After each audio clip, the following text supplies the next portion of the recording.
sa chance de choisir son destin. D'accord. Est-ce que vous pensez que, avec le chaos qui règne en Iran, avec une bonne destruction de l'appareil militaire, est-ce que, comme le disent les Israéliens, il y a une possibilité de soulèvement de la population, ou est-ce que vous n'y croyez absolument pas? Alors déjà, j'aimerais dire que c'est pas aux Israéliens de s'autoriser à donner des directives à une population millénaire, certainement pas Monsieur Benjamin Netanyahou qui est sous mandat d'arrêt international. Par contre, Israël a l'arme nucléaire, oui ou non? Israël ne reconnaît pas le traité de non-prolifération des armes nucléaires, oui ou non?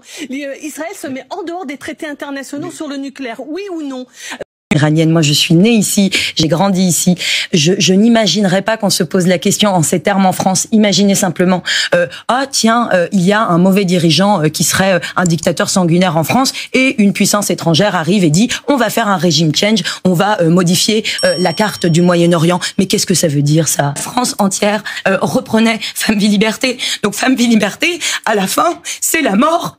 C'est ça qu'ils méritent. C'est les bombes pour leur bien, C'est la double peine. Mais c'est obscène de dire ça. Mais c'est obscène de dire ça. Le régime de dire nous allons vous libérer par les frappes.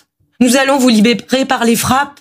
Et vous ne méritez pas autre chose que cela. Mais qui on est pour décider cela? Les Iraniens, ils n'ont pas besoin des sauveurs. Et quels sauveurs? On a vu à quoi ils ressemblaient leurs sauveurs. Rina et Oleg, tous les deux. Ne croyez pas au soulèvement populaire à l'occasion de cette attaque israélienne?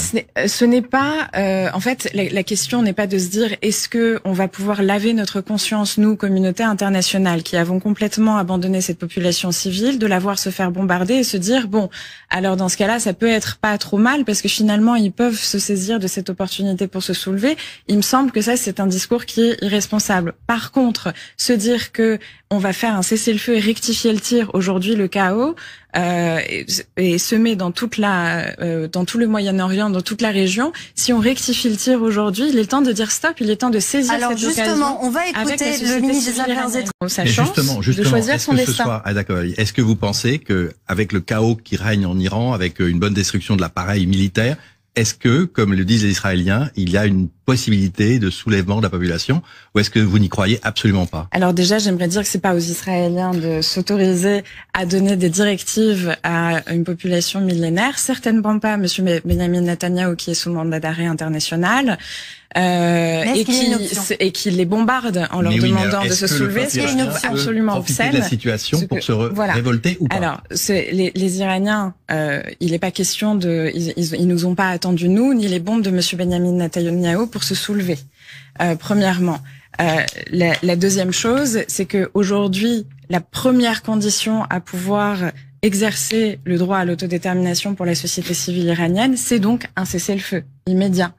C'est la libération des prisonniers politiques qui aujourd'hui sont la véritable opposition de la société civile iranienne. Je rappelle que dans ces oppositions politiques enfermées dans la prison d'Evin, il y avait quand même un prix Nobel de la paix. Madame Narges Mohammadi, prix Nobel de la paix 2020. Donc vous ne croyez pas au soulèvement populaire à l'occasion de cette attaque israélienne? Ce n'est pas, en fait, la question n'est pas de se dire est-ce que on va pouvoir laver notre conscience, nous, communauté internationale, qui avons complètement abandonné cette population civile, de la voir se faire bombarder et se dire bon, alors dans ce cas-là, ça peut être pas trop mal parce que finalement ils peuvent se saisir de cette opportunité pour se soulever. Il me semble que ça c'est un discours qui est irresponsable. Par contre, se dire que on va faire un cessez-le-feu et rectifier le tir aujourd'hui, le chaos, et semer dans tout le Moyen-Orient, dans toute la région. Si on rectifie le tir aujourd'hui, il est temps de dire stop, il est temps de saisir cette occasion. Alors justement, on va écouter le ministre des Affaires étrangères. Par contre, Israël a l'arme nucléaire, oui ou non? Israël ne reconnaît pas le traité de non-prolifération des armes nucléaires, oui ou non? Israël se met en dehors des traités internationaux sur le nucléaire, oui ou non?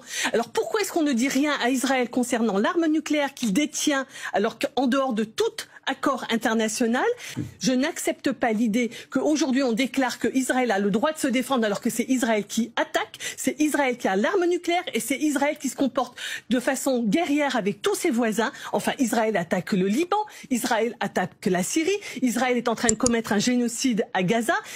Iranienne, moi je suis née ici, j'ai grandi ici. Je n'imaginerais pas qu'on se pose la question en ces termes en France. Imaginez simplement, il y a un mauvais dirigeant qui serait un dictateur sanguinaire en France et une puissance étrangère arrive et dit on va faire un régime change, on va modifier la carte du Moyen-Orient. Mais qu'est-ce que ça veut dire ça? Mais qu'est-ce que ça veut dire? Les Iraniens, c'est quand même pas des gens à qui on va apprendre ils n'ont pas attendu qu'on vienne les libérer. Mais ça fait 2 ans et demi, Femmes, Vie, Liberté, des gens ont payé le prix, des manifestants qui sont morts, toute la France entière reprenait Femmes, Vie, Liberté. Donc Femmes, Vie, Liberté, à la fin, c'est la mort.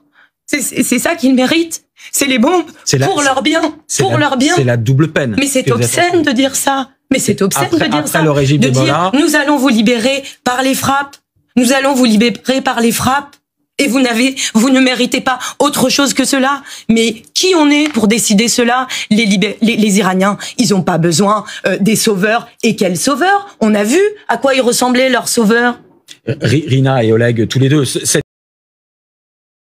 Depuis des décennies, le Proche-Orient est un foyer de tensions où les enjeux géopolitiques et nucléaires cristallisent les conflits. Aujourd'hui, une escalade historique menace de plonger le monde dans le chaos.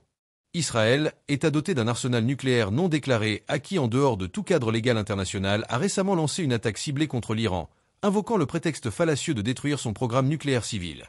Une justification qui cache mal une agression unilatérale, contraire à tous les principes du droit international. Face à cette violation flagrante de sa souveraineté, l'Iran a légitimement exercé son droit à la légitime défense, inscrit dans la Charte des Nations Unies. Une riposte soignée, mais ferme, destinée à rappeler que nul ne peut se substituer à la justice internationale. Pourtant, au lieu de désamorcer la crise, les États-Unis, alliés indéfectibles d'Israël, ont choisi d'envenimer le conflit en menant leur propre frappe contre l'Iran. Une intervention illégale, qui bafoue l'article 2.4 de la Charte des Nations Unies interdisant l'usage de la force contre un État souverain. Le tandem Israël-États-Unis agit ici comme un bras armé de l'unilatéralisme, défiant les institutions internationales et les appels répétés à la retenue. Leur comportement irresponsable, masqué sous le voile de la sécurité, ignore sciemment les conséquences dévastatrices d'une guerre régionale qui pourrait embraser la planète.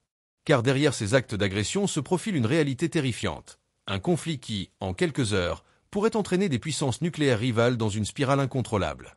Alors que les sirènes retentissent et que les missiles traversent le ciel, une question s'impose à l'humanité entière. Jusqu'où ira-t-on avant de comprendre que la paix ne se construit pas sur la destruction? La Troisième Guerre mondiale n'est plus une hypothèse lointaine. Elle se dessine, tragiquement, dans les choix téméraires de ceux qui croient encore pouvoir jouer avec le feu. Alors que les bombes retentissent et que la diplomatie vacille, il ne faut pas oublier une vérité essentielle. La guerre n'est jamais inévitable. Chaque individu, chaque citoyen peut agir. Exigez de vos gouvernements un respect absolu du droit international, rejetez l'impunité des puissants, et soutenez les initiatives qui privilégient le dialogue à la destruction. L'histoire ne se fera pas avec les armes, mais avec la volonté collective de défendre la paix, la justice et la survie même de l'humanité.